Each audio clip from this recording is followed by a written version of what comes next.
इसमें दिखावा रियाकारी नहीं होनी चाहिए। फ़ोटो खींचना, वीडियो बनाना, इसको शेयर करना, ये बिल्कुल नाजेबा है, ये दुरुस्त नहीं है। कि जब रब चाहता है बेटे की कुर्बानी तो एक इस्माइल क्या हज़ारों इस्माइल पैदा हों, मैं रब की बारगाह में कुर्बान करती चली जाऊँ। कुछ ऐसी चीज़ें हैं जो जायज़ नहीं है, सही नहीं है, लेकिन लोग उसको बड़ी सख्ती और पाबंदी के साथ करते हैं। Select 24 न्यूज़ में आपका स्वागत है। मैं हूं मोहम्मद सादिक। आज हमारे साथ दो अहम शख्सियत जुड़ने जा रही हैं जो कुर्बानी के मसले और मसाइल पर अहम जानकारी आप तक पहुंचाएंगे। तो आइए सीधे चलते हैं मुफ्ती इश्तियाक अहमद खान साहब और मौलाना मोहम्मद अहमद रज़ा साहब के पास। नहमदुहु व नसल्ली अला रसूलिहिल करीम अम्मा बाद। अऊज़ु बिल्लाहि मिनश शैतानिर रजीम बिस्मिल्लाहिर रहमानिर रहीम फसल्लि लिरब्बिका वनहर सदक़ल्लाहुल अज़ीम। मैं अहमद रज़ा सेलेक्ट 24 न्यूज़ के ज़रिए से कुर्बानी के फ़ज़ाइल व मसाइल पर गुफ्तगू करने के लिए हाज़िर हूँ और हमारे साथ में इसी मसले पे गुफ्तगू करने के लिए हज़रत अल्लामा मुफ्ती मोहम्मद इश्तियाक अहमद ख़ान साहब क़िबला। आज हम कुर्बानी के मसले पर गुफ्तगू करने के लिए हाज़िर हैं। जैसा कि अल्लाह ने फ़रमाया फ़सल्लि लिरब्बिका वनहर, कि ए महबूब आप अपने रब के लिए नमाज़ पढ़िए और क़ुरबानी कीजिए। तो कुर्बानी है मखसूस जानवर को मखसूस दिनों में खुलूस नीयत के साथ ज़बह करने का नाम कुर्बानी है। कुछ ऐसी चीज़ें हैं जो जायज़ नहीं है, सही नहीं है, लेकिन लोग उसको बड़ी सख्ती और पाबंदी के साथ करते हैं। हालांकि ऐसा नहीं है। जैसा कि हमने कहीं पढ़ा था कि कुछ लोग जब कुर्बानी करते हैं तो नाम के लेकर के परेशान होते हैं कि अगर जिसके नाम से कुर्बानी है, जैसे औरत के नाम से कुर्बानी है, तो क्या उसके साथ उसके शौहर का नाम या उसके वालिदैन का नाम होना ज़रूरी है। हालांकि ऐसा नहीं है। सबसे जो इम्पोर्टेंट है, सबसे ज़रूरी चीज़ है वो ये है कि जिसके नाम से कुर्बानी हो रही है उनका नाम हो गया काफ़ी है। अगर औरत है, अगर शौहर का नाम दे दे रहे हैं या अपने वालिद का नाम दे दे रहे हैं तब भी चलेगा, लेकिन ज़रूरी यह है कि जिसके नाम से हो रहा है उसका नाम होना चाहिए। तो मैं आपसे गुजारिश करूंगा कि आप भी इस बातों पे रोशनी डालें और बताएं कि कुर्बानी किस तरह से इंसानों को करनी चाहिए और कुर्बानी के क्या फ़ज़ाइल है, क्या उसके मसाइल है, उस पर आप कुछ रोशनी डालें। जी, अस्सलाम वालेकुम रहमतुल्लाह। कुर्बानी खुलूस नियत और नेक नियति के साथ करने की चीज़ है। इसमें दिखावा रियाकारी नहीं होनी चाहिए और यही अल्लाह तबारक व तआला को पसंद है। अगर इसमें दिखावा रियाकारी आ गई तो वो कुर्बानी नहीं है, क्योंकि ये कुर्बानी ऐसा नहीं कि सिर्फ़ उम्मत मुहम्मदिया सल्लल्लाहु ताला अलैहि वसल्लम पर वाजिब हुआ, ये अंबियाए साबिक़ीन की उम्मतियों पर भी था, लेकिन तरीक़े बदले हुए थे, रास्ता मुख्तलिफ था, लेकिन मंजिल एक थी, कुर्बानी है।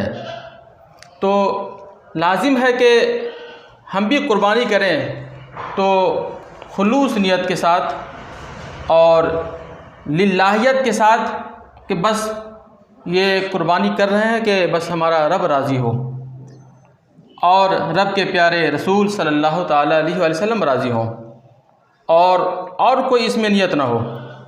और दूसरी बड़ी बात यह है कि जो हमारे पड़ोसी हैं उनका ख़ास ख्याल रखा जाए।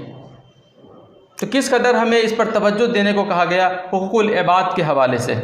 ऐसा नहीं कि हम खुद गोश्त खा रहे हैं और हमारे जो पड़ोसी हैं उसका ख्याल नहीं है। और इसका मसला एक अलग है कि हम गोश्त के हवाले से कि पूरा गोश्त रख लें या 3 जगह तकसीम करें, अलग मसला है। मसला इसका अलग है कि हम एक हिस्सा अपने पास रखें, एक हिस्सा अपने अहबाब में तकसीम करें, एक हिस्सा गरीबों यतीमों में तकसीम करें। लेकिन अगर आपके घर में इतने सारे लोग हैं कि आप खुद रख सकते हैं पूरे का पूरा, तो ठीक है, रख सकते हैं, लेकिन ज़रूरी ये है कि हम अपने पड़ोसियों का भी ख्याल करें। किन के घर कुर्बानी हुई है, नहीं हुई है, उसका ख़ास ख्याल रखें ताकि वो भी इस कुर्बानी के गोश्त से जो है फ़ायदा उठा सकें। जो हिस्सा शरीयत ने मुतय्यन किया है कम से कम वो हिस्सा तो गरीबों तक पहुंच जाए। जो तीसरा हिस्सा गरीबों यतीमों का है कम से कम वो हिस्सा पहुंच जाए ताकि वो लोग भी जो है उनका हक़ उन तक पहुंच जाए और हक़ तलफ़ी ना होने पाए। सबसे पहली बात तो आप ये जान लीजिए कि अल्लाह तबारक व तआला के नज़दीक दिखावा जायज़ नहीं है। जैसे ही आपके दिल में ये ख़याल आ गया कि मैं जानवर इसलिए ख़रीदता हूँ कि लोग देखें तो हमारी तारीफ़ करें, वैसे ही आपकी नीयत बेकार हो गई और आपकी क़ुरबानी वहीं से बेकार हो गई। फिर आका सल्लल्लाहु ताला अलैहि वसल्लम ने इरशाद फरमाया कि अगर कोई ये सोच करके कुर्बानी करता है कि हमारी तारीफ़ हो कि हमने इतना बड़ा बकरा किया, इतना बड़ा जानवर किया, तो फिर उसकी नीयत चूँकि वो अल्लाह को राज़ी करना नहीं था, इसलिए उसकी नीयत ख़त्म हो गई। हाँ, वो कुर्बानी ऐसे ही किया जैसा कि उसने जानवर को ज़बह करके गोश्त खा लिया। हकीकत ये है कि उसने कुर्बानी के लिए जिस नीयत के लिए उसने कुर्बानी किया था वो कुर्बानी नहीं हो। और कुरान में आका अल्लाह तबारक व तआला ने इरशाद फरमाया है, लन यनालल्लाहु लुहूमुहा वला दिमाउहा वलाकिन यनालुहु तक़वा मिनकुम। मैं आपको बता दूं कि इसका तर्जमा होता है कि अल्लाह तबारक व तआला के पास न तुम्हारे गोश्त पहुँचते हैं, न अल्लाह तबारक व तआला के पास तुम्हारे खून पहुँचते हैं। हाँ, अल्लाह तबारक व तआला के नज़दीक तुम्हारी नीयत पहुँचती है, तुम्हारा खुलूस पहुँचता है। अब इसी से आप अंदाज़ा लगाइए कि जब अल्लाह तबारक व तआला ने कह दिया कि तुम्हारे गोश्त मेरे पास नहीं पहुँचेंगे, तुम्हारे खून मेरे पास नहीं पहुँचेंगे, तुम्हारी नीयत ही मेरे पास पहुँचेगी, तो जाहिर सी बात है कि नीयत के लिए दिखावा ज़रूरी नहीं है। दिखावा ऐसे भी अल्लाह के नज़दीक दिखावा हराम है। कोई इंसान को ऐसा काम करते हैं जो दिखावा, आजकल आपके बकौल, आपके सवाल के बकौल ये बात हकीकत है। कुछ लोग ऐसे करते हैं कि 1,60,000 या बड़ा सा जानवर ख़रीद करके लाते हैं, फिर उसके बाद जो है क्या कहता है, लोग जो है मीडिया वाले को बुला करके उसको ज़्यादा से ज़्यादा शेयर करते हैं कि देखिए। तो अब कहना क्या चाहते हैं लोग, उससे ज़ाहिर क्या करना चाहते हैं, जबकि इस्लाम में, शरीयत में कहीं इसका कोई हुक्म ही ऐसा नहीं है। तो मैं आपको बताना चाहता हूं कि जो हजरात ऐसा करते हैं वो ऐसी चीज़ों से बाज आ जाए, इसलिए कि फिर आप ऐसे ही जैसे कि आपने 1 लाख रुपया खर्च कर दिया, लेकिन जो नीयत थी आपकी नीयत तो ये थी कि लोगों का दिखावा, तो आपकी नीयत तो पूरी हो गई, लेकिन जो नीयत ये थी कि कुर्बानी करके अल्लाह को राज़ी करना, वो आपसे छूट गई है। और दिखावा और रियाकारी भी तो ये इस्लाम में जायज़ नहीं है, जायज़ नहीं है। और शिरके इसको असगर कहा गया है। शिरके असगर मतलब आप जो कुछ कर रहे हैं वो रब के लिए नहीं कर रहे हैं, किसी दूसरे को दिखाने के लिए, दूसरे को राज़ी करने के लिए, ख़ुद को बेहतर बताने के लिए कर रहे हैं, इसलिए ये शिरक असगर है। एक शिरक अकबर है जो रब के साथ किसी को शरीक करना, लेकिन ये शिरक असगर आपकी बंदगी दूसरा देखकर आपकी जो बंदगी खुश हो, आपका वो देखकर अमल खुश हो, तो ये शिरक असगर है, ये वो अमल किसी काम का नहीं है। बहुत हद तक देखा गया है कि कुर्बानी के दिन लोग गोश्त की तस्वीर और वीडियो को वायरल करते हैं, इसके मुतालिक में क्या कुछ कहना चाहेंगे? ये भी आप एक बहुत अहम सवाल किया है। ये भी सरासर नाजायज़ और दुरुस्त नहीं है, इसलिए कि किसी जानवर, देखिए इसमें कई बातें आ जाती है। पहली बात तो ये दुरुस्त नहीं है। वीडियो आप बना करके, बहुत सारे लोग जो है वहाँ पर वीडियो कॉलिंग करके अपने बाहर रहने वाले हजरात को दिखाते हैं, ये भी दुरुस्त नहीं है। चूँकि खून बना, हुक्म क्या हुआ है, ज़बह करने का तरीक़ा क्या है, तेज़ छुरी से और जल्दी से उसकी कुर्बानी किया करो, ताकि जानवर को ज़बह करने में ज़्यादा उसे तकलीफ़ ना हो उसकी रूह निकलने में। और आप वीडियो बना करके साबित क्या करना चाहते हैं, तो ये वीडियो बनाना ही नाजायज़ और दुरुस्त नहीं है। दूसरी नंबर बात यह है कि तशहीर तो बड़ी दूर की बात है, इसको तो ऐसे भी नहीं, इससे जो है हमारे मुआशरे में भी इसका जो है गलत इफ़ेक्ट पड़ता है। मिसाल के तौर पर, इसलिए कि हम हिंदुस्तान में रहते हैं और इस हिंदुस्तान में हमें हर मज़ाहिब के लोगों का ख्याल रखना है, इसलिए कि इस्लाम ने तो यही बताया है कि तुम्हारी ज़ात से किसी को तकलीफ़ ना, न तुम्हारे हाथ से, न तुम्हारी ज़बान से, न तुम्हारी आज़ा से, किसी भी चीज़ से तकलीफ़ ना हो किसी को। अब मान लेते हैं कि अगर हम उसके वीडियो को वायरल करते हैं तो बहुत सारे ऐसे हजरात हमारे हिंदुस्तान में रहने वाले और बहुत ऐसे दूसरे मज़ाहिब के मानने वाले लोग हैं जो इन चीज़ों को सही नहीं समझता है, जिसकी वजह से उन्हें तकलीफ़ हो गया। जाहिर सी बात है, जब उसे बुरा लगेगा तो आपसी एक मामला जो है, एक जो है विवाद बढ़ेगा और आपसी एक जो भाईचारगी है उसमें नफ़रत आने का इम्कान रहता है। तो कोशिश ये होनी चाहिए, मैं बड़ी आर्जी और अदब के साथ जितने भी हमारे नाजरीन जो ये सेलेक्ट 24 न्यूज़ के ज़रिए से जो भी हजरात हमारे गुफ्तगू को समाअत कर रहे हैं, मैं उनसे अदबन गुजारिश करूँगा कि आप हरगिज़ ऐसा ना करें, इसलिए कि जिससे हमारे मुआशरे में तफरीक पैदा हो, जिससे हमारे मुआशरे में एक लड़ाई झगड़े की नौबत आ जाए, इससे बचने की कोशिश करें। इसलिए कि जो इस्लाम ने जिस चीज़ को जिस तरीक़े से करने का हुक्म दिया है, हमारे लिए बेहतर वही है कि हम उसी अंदाज से करें। इसलिए कि हमें दुनियादार को दिखाना नहीं है, हमें लोगों को खुश करना है, हमें रब तबारक व तआला को राज़ी करना है। तो हम गौर ये करें कि किस चीज़ से हमारा रब राज़ी हो रहा है, तो जितनी चीज़ से हमारा रब राज़ी हो जाए हम उसी अमल को करेंगे, तो यकीनन हमारे लिए दुनिया में भी भला होगा और आखिरत में भी भलाई होगा। मुफ्ती साहब, एक सवाल आपसे करना चाहेंगे कि जानवर का इंतखाब कैसा होना चाहिए, किस तरीके के जानवर को लेकर के कुर्बानी करना चाहिए? जी, ये भी बढ़िया सवाल है कि जानवर फरवा हो, देखने में अच्छा हो, उसमें कोई ऐब ना हो, और फरवा हो, मोटा ताज़ा हो, और बकरे के लिए ज़रूरी है कि कम से कम 1 साल का होना ज़रूरी है। अगर एक दिन भी कमी है उसके अंदर तो उसकी कुर्बानी नहीं होगी। खूबसूरत हो, उसका भी होना ज़रूरी है ताकि उसकी तरफ रग़बत हो। और देखें जैसा कि हज़रत इब्राहीम अला नबीना अलैहिस्सलातु वस्सलाम की रग़बत थी अपने बेटे से। 80 साल की उम्र के बाद एक बेटा पैदा होता है तो जाहिर सी बात है रग़बत होगी। फरिश्तों ने रब की बारगाह में जो है सवाल किया कि आप कहते हैं कि इब्राहीम आपका खलील है, लेकिन आपसे ज़्यादा मोहब्बत तो अपने बेटे से करने लगे हैं। ये फरिश्तों का सवाल था। तो अल्लाह तबारक व तआला ने हज़रत इब्राहीम अला नबीना अलैहिस्सलातु वस्सलाम को आजमाइश में डाला। ख्वाब आया कि तुम अपनी प्यारी चीज़ जो तुम्हारी नज़र में है उसे कुर्बानी करो। तो सुबह हुई, आपने 100 ऊँटों की कुर्बानी पेश फरमा दी। फिर ख्वाब आया कि अपनी जो तुम्हारी प्यारी चीज़ है, जो तुम्हारी नज़रों में अच्छी है, उसकी कुर्बानी पेश करो। फिर सुबह हुई, आपने 100 ऊँटों की कुर्बानी पेश फरमा दी। फिर ख्वाब आता है कि तुम अपने महबूब जो तुम्हारी नज़र में है उसकी कुर्बानी पेश करो। तो हज़रत इब्राहीम अला नबीना अलैहिस्सलातु वस्सलाम समझ गए बेटे की कुर्बानी मांगी जा रही है। तो आपने देखे 80 साल की उम्र में एक बुढ़ापे का सहारा है, लेकिन आप सिर्फ़ रब की रज़ा के लिए उसे कुर्बान करने के लिए तैयार हो जाते हैं, और आप राह हक़ में उसे कुर्बान करने के लिए तैयार हो जाते हैं। हज़रत इस्माईल अलैहिस्सलाम बेटे हैं, बशीर खारगी के अय्याम है। अब जाकर के कुछ होश आया है तो मशवरा करते हैं कि ये ख्वाब आया है रब की जानिब से कुर्बानी करने के हवाले से। क्या कहते हैं वो कहते हैं जब रब का फरमान है तो इसमें मैं क्या कहूँगा, चलें। और आप फ़ी सबीलिल्लाह आप बेटे को कुर्बान करने के लिए ले जाते हैं। और यहाँ तक कि शैतान इस बीच में कई बार बहकाने की कोशिश करता है। कभी माँ के पास आता है वो शैतान, कभी बाप के पास आता है, कभी बेटे के दिल में वसवसा डालता है कि कहाँ जा रहे हैं, आपको तो कुर्बान करने के लिए ले जा रहे हैं। कभी माँ के पास जा रहे हैं, वो शैतान जा रहा है कि वो कहाँ ले जा रहे हैं आपके शौहर, उसको तो ज़बह करने के लिए ले जा रहे हैं। और वो भी तो वो माँ कहती है कि आखिर कोई बाप अपने बेटे को ज़बह करता है? तो वो हज़रत हाजरा कहती है कि कोई बाप अपने बेटे को ज़बह करता है? तो वो शैतान कहता है हाँ, यही रब की रज़ा है। तो हज़रत हाजरा कहती हैं कि जब यही रब की रज़ा है तो मेरी भी इसी में रज़ा है।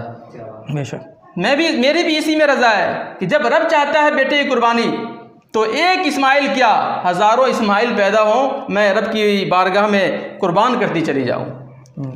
तो शैतान तीनों जगह से नाकाम वापिस होता है और हज़रत इब्राहीम अलैहिस्सलाम बेटे की कुर्बानी करने के लिए पहुँचते हैं।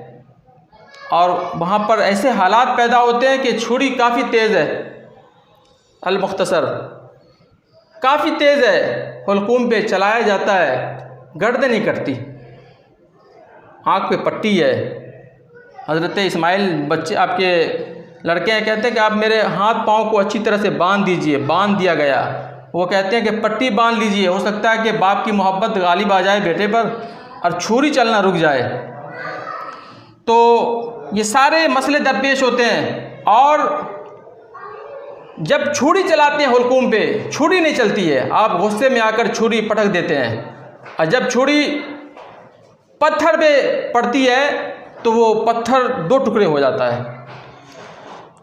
तो आप छुरी से कहते हैं कि आखिर क्या मसला है कि एक नरमो नाजुक हुलकूम पे छुरी चलती नहीं, लेकिन जब पत्थर पे ये छुरी मैं पटकता हूँ तो पत्थर 2 टुकड़े हो जाता है। तो वो पत्थर ज़बान हाल से अर्ज़ करता है, रब का हुक्म है कि ना चले, ये रब का हुक्म है कि ना चले। अल्लाह तबारक व तआला फ़ौरन हज़रत जिब्रील अमीन को हुक्म फरमाता है कि जाओ जन्नत से दुम्बा ले जाओ और इस्माइल की जगह उस दुम्बा को लिटा दो। और यही हुआ। असल में चूँकि आजमाइश थी, वो रब आजमाना चाहता था कि मेरी मोहब्बत ज़्यादा है या बेटे की मोहब्बत ज़्यादा है, जो फरिश्तों का सवाल था।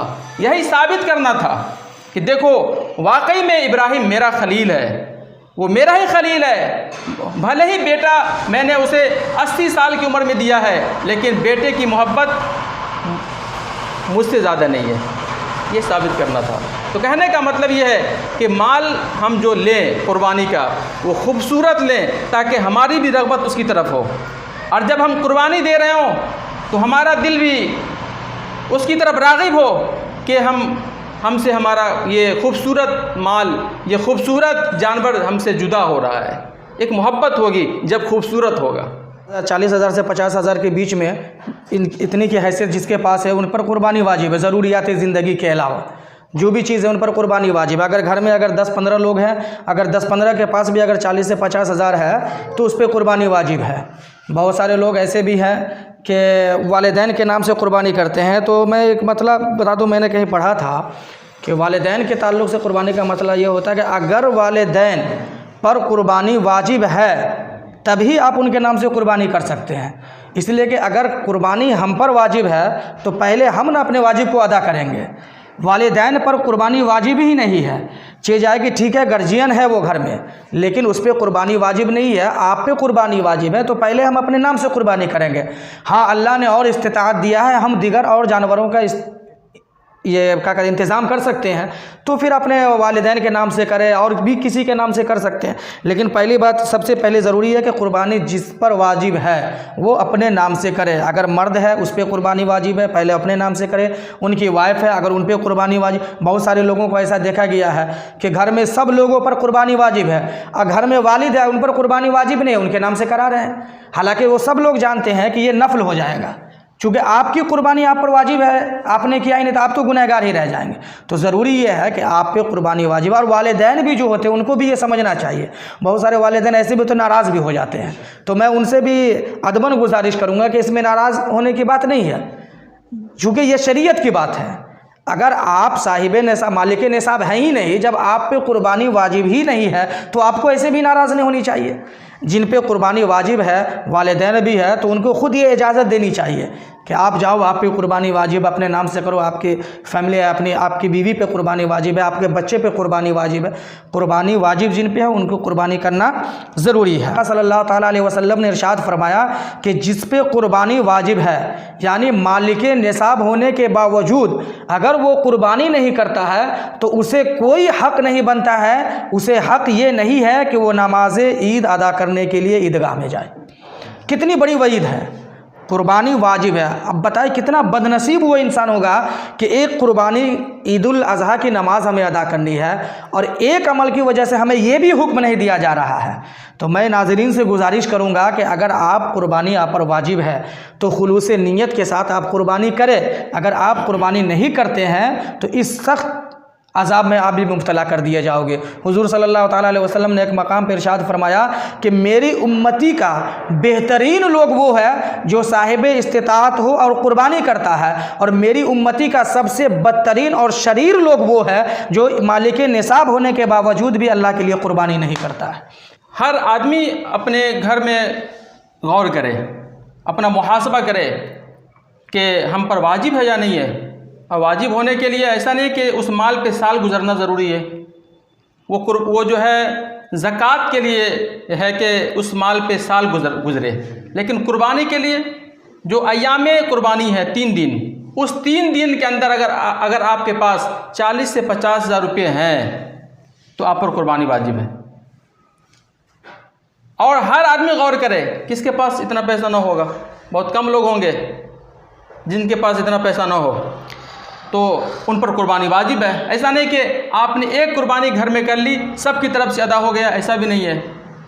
जिस पर कुर्बानी वाजिब है सब की तरफ से अलग अलग कुर्बानी करना लाजिम होगा, तभी जाकर वो कुर्बानी उसकी तरफ से अदा होगी, वरना वो कुर्बानी उसके ज़िम्मे हमेशा के लिए बाकी रह जाएगी। ऐसा नहीं कि आपने नहीं किया तो ख़त्म हो गया, वो ज़िंदगी में उस पर हमेशा बाकी रह जाएगी। अगर नहीं कर सका पिछले साल तो लाजिम है कि उतने पैसा उतना सदका कर दे, वो नहीं कर सका तो। और कुर्बानी के दिन की फ़जीलत से मैं बस जल्दी में एक बात कह करके अपनी गुफ्तगू को ख़त्म करता हूँ। हज़रत आयशा सिद्दीक़ा रज़ी अल्लाह ताला अन्हा से रवायत है कि हुज़ूर अकरम सल्लल्लाहु ताला अलैहि वसल्लम ने इरशाद फरमाया कि यौमुन नहर में इब्ने आदम का अमल खुदा के नज़दीक खून बहाने से ज़्यादा प्यारा कोई चीज़ नहीं है, इसलिए कि क़यामत के दिन कुर्बानी के जानवर अपने सींग और अपने खुरों के साथ आएगा। और आका सल्लल्लाहु ताला अलैहि वसल्लम ने इरशाद फरमाया कि कुर्बानी का खून ज़मीन पर गिरने से पहले पहले अल्लाह के बारगाह में कबूल हो जाता है। यहाँ पे मैं एक बात आपको बताना चाहूँगा बड़ी जल्दी के साथ कि देखिए, हर अमल करने के बाद उसका अजर मिलता है। नमाज़ें हम पढ़ेंगे उसके बाद जाके कबूल होना यह अलग की बात है, लेकिन एक ऐसी कुर्बानी ही है जिसके बारे में आका ने फरमाया कि ज़मीन पर गिरने से पहले पहले रब की बारगाह में कबूल है। नमाज हम पढ़ेंगे तब कबूल, रोज़ा रखेंगे तब कबूल, हज करेंगे तब कबूल, ज़कात देंगे तब कबूल, सदका व खैरात करने के बाद कबूल। लेकिन कुर्बानी एक ऐसा अमल है कि जो गिरने और करने से पहले पहले रब की बारगाह में काबिल कबूल हो जाता है। तो आप अंदाज़ा लगाएँ कि इससे भी कि इस कुर्बानी की अहमियत क्या है। हम मज़हब महज़ब इस्लाम के अंदर हैं, इसका उसूल है, इसका ज़ाब्ता है, इसका दायरा है, इसके दायरे में रहकर हम करें ताकि किसी को भी किसी किस्म की परेशानी हमसे ना हो। और ये फ़ोटो खींचना, वीडियो बनाना, इसको शेयर करना, ये बिल्कुल नाजेबा है, ये दुरुस्त नहीं है। हम ऐसा अमल न करें कि हमारे मुल्क हिंदुस्तान में रहने वाले भाइयों को, बहुत सारे मज़ाहिब के लोग हैं, उनको तकलीफ़ पहुँचे। तो हम ऐसा कोई अमल न करें और साफ़ सफाई का ख़ास ख्याल रखें। सेलेक्ट 24 न्यूज़ के जो एंकर हैं हमारे मोहम्मद सादिक साहब, मैं इनका भी शुक्रिया अदा करूंगा कि आज एक अहम मसला पे गुफ्तगू करने के लिए हम दोनों आदमी को मदऊ फरमाया है। जितने भी नाजरीन हैं हम उनसे गुजारिश करेंगे कि आप इस चैनल को सब्सक्राइब कर लें और इसके वीडियो को, हर छोटी बड़ी ख़बरों को देखते रहें। इंशाअल्लाह तबारक व तआला फिर कभी मौका मिलेगा इस तरह की गुफ्तगू की जाएगी। अस्सलामु अलैकुम व रहमतुल्लाहि व बरकातुहू। अब आपके शहर सिवान के लक्ष्मीपुर में भरपूर सुविधाओं के साथ खुल गया है hotel select and marriage hall. आपको बता दें 10 जून से भारी डिस्काउंट के साथ बुकिंग शुरू है, एक बार जरूर पहुंचें।